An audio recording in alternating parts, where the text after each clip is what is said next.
মাত্র কয়েক ঘন্টা আগে আমাদের তথ্য উপদেষ্টা মাহফুজ তিনি আপনার ঈদ উপলক্ষে একটা বার্তা দিয়েছিলেন গতকালকে জাতির উদ্দেশ্যে, যে ফেসিবাদের পতন হওয়ায় মানুষের ঈদ আনন্দের সঙ্গে এবার এক ধরনের স্বস্তি যোগ হয়েছে।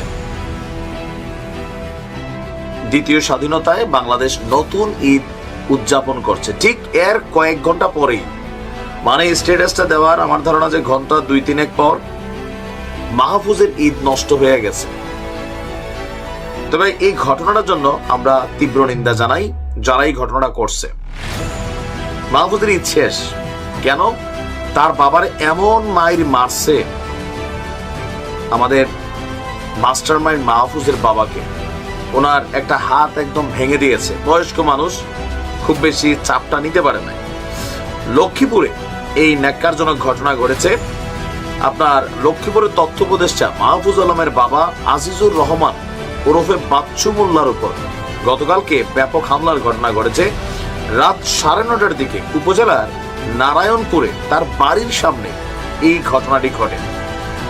আপনার পুলিশের বক্তব্য, গতকালকে বিকেলে জেলা ছাত্রলীগের সহসভাপতি মেহেদী হাসান মঞ্জু উপজেলার ইসাপুর ইউপির নারায়ণপুর এলাকায় নিজ বাড়িতে আসেন।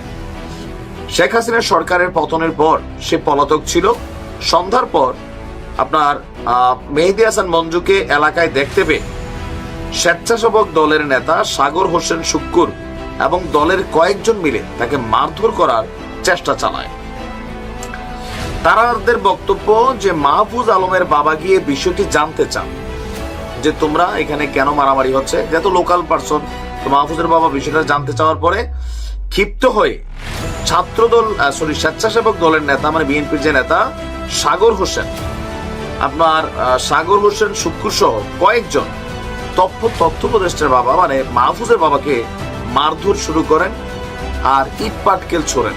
এক পর্যায়ে আঘাতপ্রাপ্ত হয়ে তিনি আহত হন।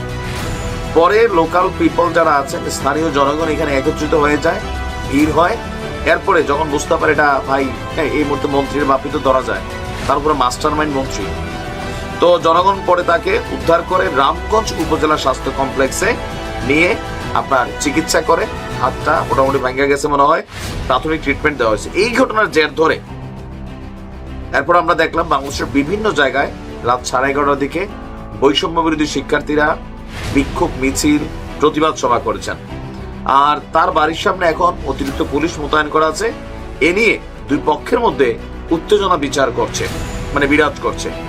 অভিযুক্ত সাগর হোসেন শুক্কুর বড় ব্লুটুথ বয়, মোবাইল ফোনে তাকে যোগাযোগ করার পরেও তাকে চেষ্টা করে পাওয়া যায়নি। আর ওসি সাহেব বলছেন যারা জড়িত তাদের ছাড় দেওয়া হবে না, মামলারও প্রস্তুতি চলছে। আর পুলিশ পরিস্থিতিকে এই মুহূর্তে নিয়ন্ত্রণ করছে। আমি বরাবরই বলি যে বিএনপির নেতাকর্মীরা এবং এনসিপির নেতাকর্মীরা তাদের মধ্যে যে আভ্যন্তরীণ যে একটা দ্বন্দ্ব তৈরি হয়েছে, এটা প্রকট আকার ধারণ করছে। মাহফুজের বাবা যে কাজটা করতে গেছেন একজন মুরব্বী হিসাবে, এটা প্রত্যেকটা যারা মুরব্বী হোক বা লোকালি আমাদের এই কাজগুলা মাথায় রাখা উচিত। আপনি বড়জোর একজন মানুষের একটা মামলা দিয়ে ফাঁসাই দিবেন মিথ্যা।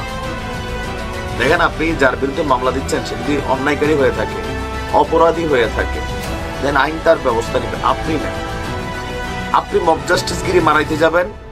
আজকে আপনি খেলাটা খেলতে পারবেন, কিন্তু সময় তো ঘুরে, আওয়ামী লীগের সময় ঘুরে গেছে না। আপনি এখনো ক্ষমতায় আসছেন না। ডক্টর ইউনূস 5 বছর প্রধানমন্ত্রী থাকতে পারে। অতি উৎসাহী যারা আছেন এরকম, কপালে বড় শনি রেখে আনবেন, মনে রেখে। যারা এই ঘটনাটা করছে তাদেরকে গ্রেপ্তারের দাবি জানাচ্ছি। ভালো থাকবেন।